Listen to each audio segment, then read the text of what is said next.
Augury's Lament is a fast-paced, rock, paper, scissors-inspired multiplayer game where you cast spells in real life by waving a magic wand. It does this with the help of the Lab 6 HD footage pipeline as well as the lab camera. Before we show the game up close, however, we need to explain the spell identification pipeline. Each of us will now explain the part that we made. Game logic works with two FSMs to handle all the actual logic of the game.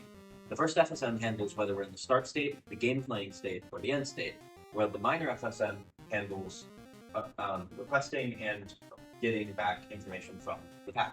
Specifically, it requests a common modified in tracepath maker to start collecting information, and then receives a spell from tracepath comparer.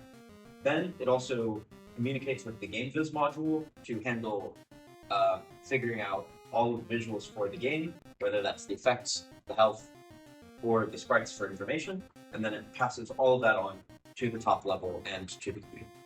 Center of Mass Modified is calibrated to the color of the wand, so it can determine where the wand is on any given frame.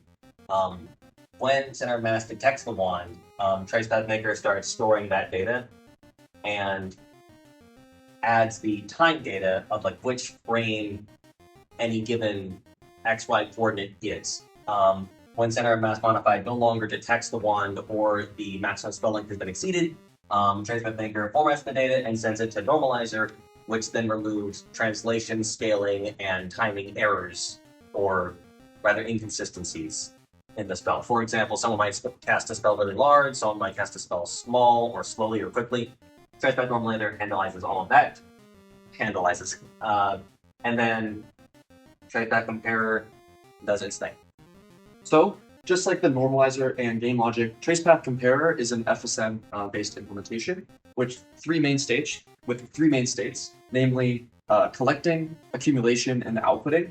The job of the comparer, after obtaining all of the normalized points, is to determine does this user tracepath match up closely enough to any of the true tracepaths for each of the 9 spells.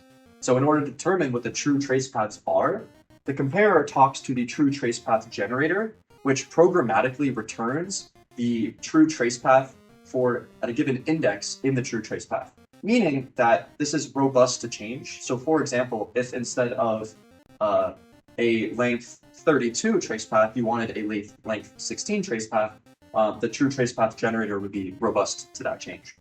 So after obtaining all of the true tracepath points, the comparer then performs a sum of squared error between the user's tracepath and the true tracepath generator outputs, and then returns the argmin and the min spell ID that minimizes the sum of squared errors, sending this information back to game logic, and the whole sequence loops again. We're now demonstrating some of the functionality of our modules.